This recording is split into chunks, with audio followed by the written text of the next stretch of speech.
दोस्तों, मैं हूं सपना जैन। आज मैं आपके सामने हाजिर हूं शूट डायरीज की होस्ट के तौर पर। जैसा कि आप सभी जानते हैं कि शूट डायरीज में हर बार हम आपको किसी ऐसी शख्सियत से मिलवाते हैं जो बहुत बड़े बड़े काम कर चुके होते हैं, लेकिन हमेशा पर्दे के पीछे रहकर हम इस शो के ज़रिए उनके अनुभवों के बारे में जानते हैं, उनसे बहुत कुछ सीखते हैं। उनके फ़न, उनके सेट पे उनके चैलेंजेस, हर किसी प्रोजेक्ट के पीछे क्या एक मेहनत होती है, उन सब के बारे में हम शूट डायरीज़ में चर्चा करते हैं। तो आज मैं आपके सामने लेकर आई हूँ एक ऐसी ही शख्सियत जो नेम और फेम से बहुत दूर भागते हैं, जबकि उन्होंने बहुत बड़े-बड़े काम किए हैं, कई सीरियल्स डायरेक्ट किए हैं, वेब सीरीज़ बनाई हैं, अवॉर्डेड शॉर्ट फ़िल्म्स बनाई हैं। मैं बात कर रही हूँ मिस्टर नितिन त्रिवेदी जी की। मिस्टर नितिन त्रिवेदी जी, इनकी वाइफ स्वाति झा त्रिवेदी जी और इनकी क्रिएटिव टीम मिलकर सिनेमोत्सव फिल्म्स के नाम से अपना खुद का प्रोडक्शन हाउस रन करते हैं और इसके अंडर में शानदार प्रोजेक्ट्स तैयार करते हैं। तो मिस्टर नितिन त्रिवेदी जी, आपका बहुत बहुत स्वागत है हमारे शूट डायरीज के शो पर। थैंक यू सपना फॉर इनवाइटिंग मी। तो नितिन जी, आपकी एक सीरीज मेरे गुनाह एमएक्स प्लेयर पे रिलीज हुई, जिसके बारे में आज मैं यहाँ चर्चा करना चाहूँगी। तो आप बताइए कि मेरे गुनाह की शुरुआत कैसे हुई। जी, इसकी शुरुआत ऐसे हुई कि हमने टेलीविज़न से जॉब छोड़ा ही था और कांस फेस्टिवल की डेट उस समय नज़दीक थी।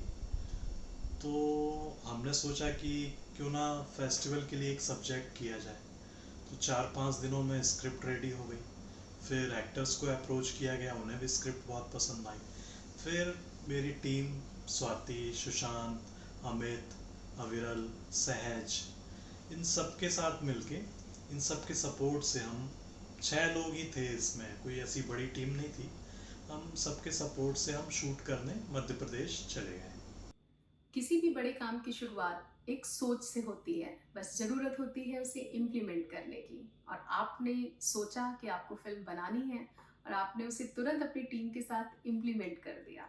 ये बहुत ही सीखने वाली बात है और इतनी छोटी-सी टीम के साथ आपने इतनी अच्छी सीरीज़ बना दी है, तो वाक़ई ये सीरीज़ देखने वाली होगी। तो मैं दर्शकों से बताना चाहूँगी कि उस सीरीज़ का लिंक हमारे यूट्यूब के डिस्क्रिप्शन बॉक्स में रहेगा, आप ज़रूर मेरे गुनाह देखिए। तो नितिन जी, कॉन्सेप्ट के बारे में बताइए, मेरी गुनाह का कॉन्सेप्ट क्या है? हम एक मैसेज यूथ को देना चाहते थे। देखिए, होता क्या है ना कि बच्चे जब बड़े हो जाते हैं तो स्टडीज़ के लिए, जॉब के लिए या किसी और वजह से वो अपने शहर से, अपनी फैमिली से दूर चले जाते हैं और वहाँ जाके वो इतने बिज़ी हो जाते हैं कि अपनी फैमिली को वक्त देना कम कर देते हैं या बंद ही कर देते हैं। तो हमारा ये मैसेज था कि आप थोड़ा ही सही अपने फैमिली को वक्त दीजिए, उनसे कनेक्ट रहिए, क्योंकि आखिर में तो फैमिली ही सब कुछ है। अक्सर जब हम किसी प्रोजेक्ट की शुरुआत करते हैं, खासकर फ़िल्म लाइन में, जब हम किसी भी फ़िल्म के बारे में सोचते हैं, उसे एग्ज़ीक्यूट करने का सोचते हैं, तो बजट एक बहुत बड़ा इश्यू आता है। तो नितिन जी, क्या आपको भी कुछ ऐसा इश्यू आया बजट को लेकर? देखिए सपना, ये एक फेस्टिवल फिल्म थी, तो बजट कोई ऐसा इशू नहीं था और हमने स्टोरी भी ऐसी चूज़ की थी और एमपी गवर्नमेंट के सपोर्ट से, फैमिली और फ्रेंड्स के सपोर्ट से हमने इसे कंप्लीट किया। तो पिता के रोल में आपने पंकज बेरी जी को कास्ट किया है। अक्सर सुनने में आता है कि सेट पर बड़े एक्टर्स को हैंडल करना एक बहुत बड़ा चैलेंज रहता है।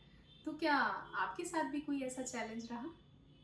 कैसा था उनका बिहेवियर सेट पर? जी, चैलेंज तो ऐसा कुछ नहीं था, क्योंकि पंकज बहरी जी बहुत ही सुलझे हुए और अनुभवी कलाकार हैं।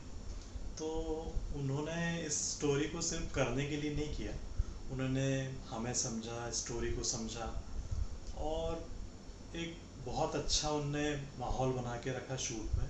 काफ़ी मज़ा आया उनके साथ शूट करने में। फिल्म हो या सीरीज, कास्टिंग एक बहुत बड़ा रोल प्ले करती है किसी भी फिल्म को आगे बढ़ाने में। तो पंकज बेरी जी के अलावा और भी जितने कैरेक्टर्स हैं, उनकी कास्टिंग आपने क्या एमपी से की, मुंबई से की? आपने कास्टिंग कैसे की? कास्टिंग हमने मुंबई से ही की थी। संस्कार की बहन का जो किरदार है उसके लिए और स्कूल टीचर के लिए, वो कैरेक्टर हमने मंडला एमपी से ही लिए थे। और संस्कार का जो दोस्त है आकाश, उसे प्ले किया है सहज ने, तो सहज सिर्फ एक्टिंग में नहीं थे, उन्होंने प्रोडक्शन की भी जिम्मेदारी संभाली थी और असिस्टेंट डायरेक्टर के तौर पे भी उन्होंने काम किया उसमें। बहुत सही बात बोली नितिन जी आपने। एक्चुअली किसी भी प्रोजेक्ट की सक्सेस के पीछे एक बहुत बड़ा रोल होता है कि आपकी टीम कैसी है। टीम का सपोर्टिंग होना बहुत ज़रूरी होता है, अंडरस्टैंडिंग टीम मेंबर्स होने बहुत ज़रूरी होते हैं। तभी एक प्रोजेक्ट को करने में मज़ा भी आता है और प्रोजेक्ट सक्सेसफुल भी होता है। अच्छा लगा ये सुनकर कि आपकी टीम इतनी छोटी थी और इतनी सपोर्टिंग टीम थी, जिसका आपने क्रेडिट सबको दिया और सबने एक अपना एक अच्छा उम्दा रोल निभाया इस प्रोजेक्ट में, मेरे गुनाह में। तो प्रोजेक्ट ऑब्वियस सी बात है सक्सेसफुल होना ही है। अच्छा, अक्सर ये होता है नितिन जी कि पेपर पे जैसी फिल्म दिखती है वो पर्दे पर उतर के नहीं आती, उसके पीछे बहुत वजह होती है, या शायद पर्दे पे उतारने के लिए, जैसी पेपर पे फिल्म दिख रही है वैसे पर्दे पे उतारने के लिए बहुत मेहनत करनी पड़ती है। तो आप इसके बारे में कुछ बताइए कि पेपर पे जैसी फिल्म दिखती है तो उसे पर्दे पे उतारने में क्या क्या मेहनत करनी पड़ती है। देखिए, ऐसी कोई प्रॉब्लम तो नहीं आई क्योंकि एक्टर प्रोफेशनल थे और टीम ने बहुत मेहनत की। तो बस वक्त थोड़ा सा कम था हमारे पास, लेकिन ऐसी कोई प्रॉब्लम नहीं आई। देखिए, हर शूट की कोई ना कोई कहानी होती है और शूट डायरीज हमारा इसी बारे में है कि शूट पे यानी कि फिल्म के सेट पे क्या क्या मोमेंट्स ऐसे होते हैं जो चैलेंजिंग होते हैं। कभी कभी वो चैलेंजेस ऐसे लगते हैं कि नहीं, अब तो प्रोजेक्ट निकल ही नहीं पाएगा, लेकिन एक्चुअली जब वो टाइम बीत जाता है और प्रोजेक्ट एक सक्सेसफुली निकलता है, तब वो सारे मोमेंट्स चेरिसिंग हो जाते हैं और वो मज़ेदार लगने लगते हैं। जब भी हम उसको याद करते हैं तो मुस्कुराते हैं। तो नितिन जी, आपके सेट पे कुछ ऐसे मोमेंट्स थे जो आपको अभी भी चेरिश करते हो? देखिए, वैसे तो हर सीन में कुछ ना कुछ ऐसा होता था जो फनी हो जाता था। एक रात काफ़ी लेट हो गया था, हम शूट कर रहे थे और कुछ प्रॉप्स को लेके डिस्कशन चल रहा था। सब परेशान थे कि ये करते हैं या ये प्रॉप्स यूज़ करते हैं, तो सब थके हुए थे। तो हमारे जो डीओपी हैं अविरल, उन्होंने बोला कि मैगी है। तो सबका रिएक्शन ये है कि भाई मैगी मैगी कहाँ यूज़ होगी। तो एक्चुअली उन्हें भूख लगी थी और मैगी उन्हें खाने के लिए चाहिए थी।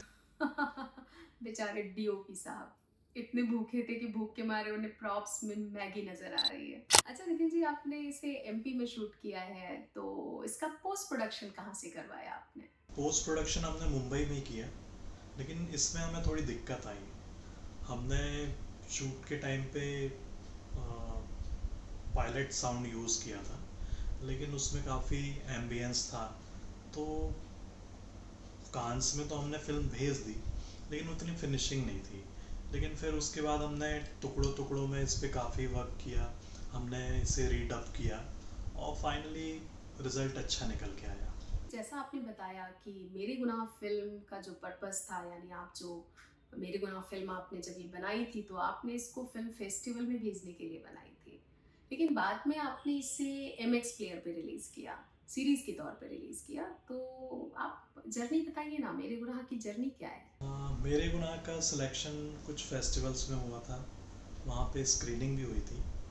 तो फिर हमने सोचा कि उसके बाद इसे यूट्यूब पर रिलीज़ कर दें, लेकिन स्वाति चाहती थी कि इसे हम अच्छे प्लेटफॉर्म पे रिलीज़ करें। तो फिर उन्होंने MX से बात की और जो भी प्रोसेस है वो सब उन्होंने फॉलो किया और फिर सुशांत ने इसे 4 एपिसोड में डिवाइड कर दिया और फिर बस ये MX पे रिलीज़ हो गई। मेरे गुनाह के अलावा आपने एक शॉर्ट फिल्म लॉस्ट भी डायरेक्ट की जो यूट्यूब पे रिलीज़ हुई और उसे लोगों ने काफ़ी पसंद किया। तो लॉस्ट किस बारे में है? लॉस्ट में जो एक्टर है मोहित, ये उनका आइडिया था। फिर उस पे हमने स्क्रिप्ट तैयार की, 2 दिन में शूट किया और फिर फिल्म रेडी होने के बाद हमने फेस्टिवल्स में भेजा, जहाँ पे काफ़ी अच्छा रिस्पांस मिला। काफ़ी फेस्टिवल में इसकी स्क्रीनिंग हुई और उसके बाद फिर हमने यूट्यूब प्लेटफॉर्म पे इसे रिलीज़ कर दिया, जहाँ पे काफ़ी कम टाइम में काफ़ी अच्छा रिस्पांस मिला और अभी कुछ 5 मिलियन के आसपास व्यूज़ हैं। तो अच्छा लगता है ऐसा रिस्पांस देख के। तो नितिन जी, आगे आपके और कौन कौन से प्रोजेक्ट्स हैं जिन पे आप काम कर रहे हैं? शॉर्ट फिल्म्स आपको और भी देखने मिलेंगी और कुछ वीडियो सॉन्ग्स हैं। फ़िलहाल हम सीरीज़ पे वर्क कर रहे हैं, स्क्रिप्ट पे काम चल रहा है और फीचर लेंथ फिल्म जो कि अच्छे सब्जेक्ट पे हैं उन पे ही हमारा कॉन्सेंट्रेट है। तो बस होपफुली सब कुछ जल्दी सामने आएगा। तो नितिन जी, आपसे बात करके बहुत अच्छा लगा। मैं चाहूँगी कि आप अपने और भी प्रोजेक्ट्स लेकर आइए और उसके बारे में भी हम शूट डायरीज पे आपसे बहुत कुछ जानना चाहेंगे। थैंक यू सपना। हम फिर कुछ नया बनाते हैं और फिर आप हमें बुलाइए। Thank you. तो दोस्तों, शूट डायरीज के शो पर हमारी चर्चा हो रही थी मिस्टर नितिन त्रिवेदी जी से, जिन्होंने मेरे गुनाह के बारे में बहुत सारी बातें बताई। आशा करती हूँ आप लोग को बहुत अच्छा लगा होगा। हम शूट डायरीज पे ऐसे ही सक्सेस से आपको मिलवाते रहते हैं जो अक्सर बड़े बड़े काम करते हैं लेकिन पर्दे के पीछे रहकर। उनके साथ हम उनके बिहाइंड द सीन डिस्कस करते हैं, उनके अनुभव साझा करते हैं और बहुत कुछ सीखते हैं। तो शूट डायरीज के अगले एपिसोड में हम फिर किसी के बिहाइंड द सीन आपके साथ साझा करेंगे। नमस्कार।